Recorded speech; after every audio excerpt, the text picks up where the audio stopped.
आज हम लोग पढ़ते हैं कक्षा 10 स्पर्श का पाठ कारतूस। कारतूस का अर्थ है बंदूक में चलने वाली गोली। हबीब तनवीर के द्वारा रचित कारतूस एकांकी है। एकांकी का अर्थ एक अंक में समाप्त होने वाला नाटक। 4 प्रमुख पात्र हैं, कर्नल, लेफ्टिनेंट, सिपाही, सवार। समय सन 1799 का है। रात का समय है। कर्नल कालिंज खेमे में बैठे हुए हैं, उनके पास लेफ्टिनेंट है और ये लोग बात कर रहे हैं कि वजीर अली एक व्यक्ति, एक भारतीय आदमी है या भूत, हाथ ही नहीं लगता। हम लोग बहुत दिनों से कोशिश कर रहे हैं उसे पकड़ने की, लेकिन पकड़ नहीं पा रहे। उसने लगभग 5 महीने शासन किया था। उस 5 महीने में ही अंग्रेजी असर को अपने दरबार से कम करने की कोशिश की। तो ये वजीर अली कौन है? इसकी कहानी है कि अवध के नवाब आसिफुद्दौला थे। उनके कोई संतान नहीं थी।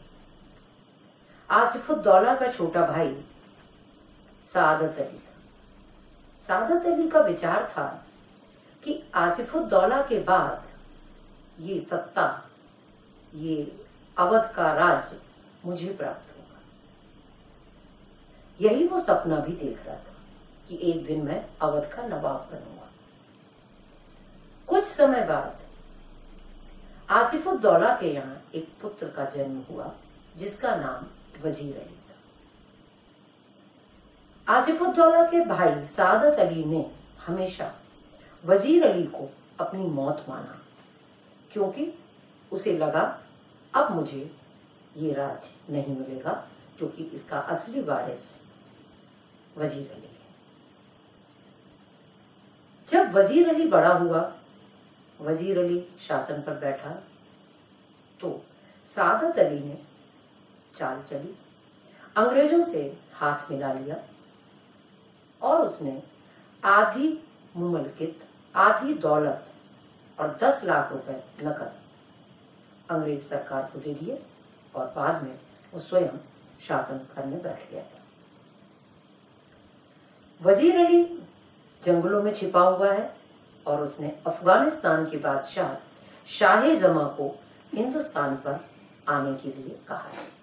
वैसे इससे पहले टीपू सुल्तान ने भी शाह-ए-जमां को बुलाया था और बाद में नवाब बंगाल के रिश्तेदार शमसुद्दौला ने भी अफगानिस्तान के बादशाह शाह-ए-जमां को बुलाने की कोशिश की। वजीर अली से ये लोग बहुत डरते हैं, सारे अंग्रेज, क्योंकि वजीर अली ने एक वकील का कत्ल कर दिया था। जब वजीर अली को पद से हटा दिया गया और 3 लाख रुपए सालाना देकर के बनारस भेज दिया गया। अब कुछ महीने बाद गवर्नर जनरल उसे बार बार कलकत्ता बुलाता था। इस बात से नाराज होकर वजीर अली ने वकील से शिकायत की जो बनारस में रहता था। वकील अंग्रेजों का समर्थक था, अंग्रेजों का वकील था, इसलिए उसने कुछ ऐसा कहा जो वजीर अली को क्रोध आ गया। वकील ने कहा कि जो पैसा तुम्हें मिलता है वो अंग्रेजों से ही मिलता है, तो अगर तुम्हें बुलाया जाता है तो तुम क्यों नहीं जाते हो?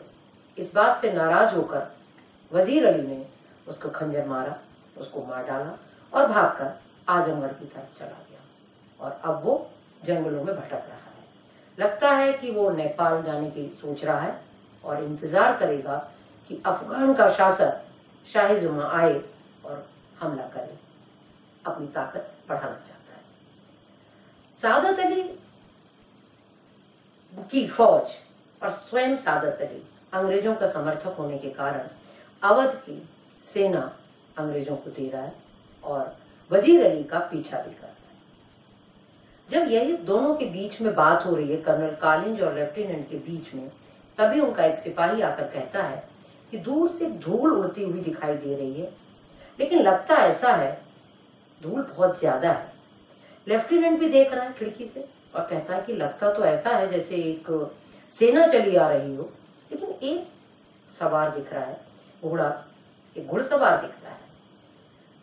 तो लेफ्टिनेंट कर्नल कर्नल कह देता है कि सिपाहियों से जाकर ये कहो कि वो ध्यान रखे, नजर रखे कि ये घुड़सवार जाके जाता है और जैसा भी हो हमें अवगत करो।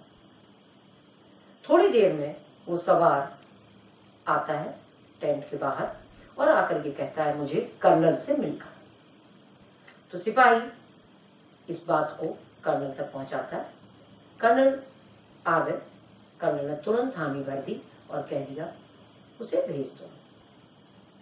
जैसे ही सवार अंदर आया उसने कहा तन्हाई तन्हाई। कर्नल ने कहा यहाँ कोई बाहर का आदमी नहीं है, आप बताइए। लेकिन सवार कहता है दीवार हमगोश दारद तन्हाई, अर्थात दीवारों के भी कान होते हैं, मुझे तन्हाई अकेले में आपसे बात करनी। कर्नल ने लेफ्टिनेंट और सिपाही को बाहर जाने के लिए कह दिया और थोड़ी देर बाद दोनों अकेले रह जाते हैं। सवार पूछता है कि आपने इस मुकाम पर क्यों खेमा डाला है, आप यहाँ पर क्यों रुके हैं। कर्नल का कहना है कि वजीर अली को गिरफ्तार करने का कंपनी ने हुक्म दिया है। तो वो पूछता है कि फिर आप इतनी सेना लेकर क्यों आए हुए हैं।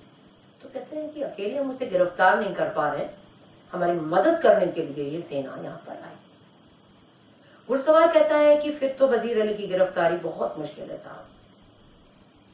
अंग्रेज पूछता है कर्नल क्यों। क्योंकि वो एक जांबाज सिपाही है। जांबाज जान की बाजी भी लगा दे, बहादुर सिपाही है। कर्नल कहता है ये तो मैंने भी सुना है, आप क्या चाहते हो।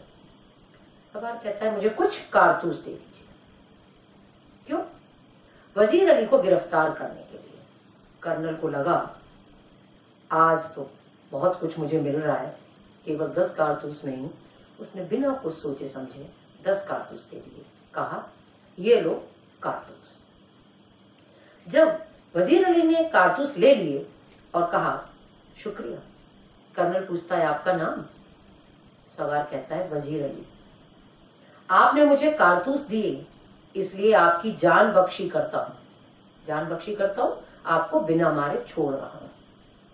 और कहकर बाहर चला जाता है। कर्नल सन्नाटे में खड़ा रह गया। इसी बीच लेफ्टिनेंट अंदर आता है। लेफ्टिनेंट पूछता है कौन था।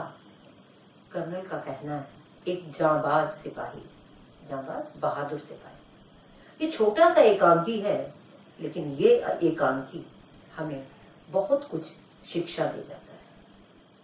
इस कहानी का प्रमुख पात्र है वजीर अली। वजीर अली की जो चारित्रिक विशेषताएं हैं, पहली विशेषता है देशभक्त।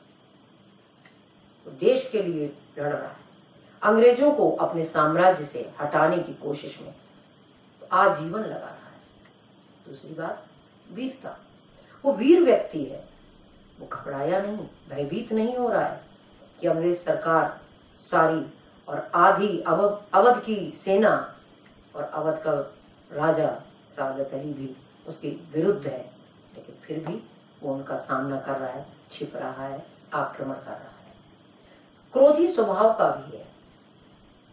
उसने वकील का कत्ल किया। बहादुर है, तुरंत निर्णय लेने वाला व्यक्ति है, उसने निर्णय लिया, यहां तक कि कर्नल को भी अचंभे में डाल दिया। यदि हम बात करें कर्नल कैसा है, कर्नल निश्चित तौर पर बहादुर होगा, गुणवान होगा, तभी तो अंग्रेज सेना का कर्नल बना। लेकिन कर्नल की सबसे बड़ी कमी है कि एक व्यक्ति तुम्हारे पास आया, आकर के तुम्हें बेवकूफ बना रहा है और वो 10 कारतूस लेकर चला गया, अपना परिचय दे गया, और तुम जिसके लिए सारी योजना कर रहे थे वो तुम उसको गिरफ्तार नहीं कर पाए। तो निर्णय लेने की क्षमता उस समय कमी दिखी हमें कर्नल में। तो इस प्रकार ये पाठ हमें बताता है कि वजीर अली जैसे लोग ही देशभक्त हैं और देश के लिए कुछ भी कर सकते हैं। धन्यवाद।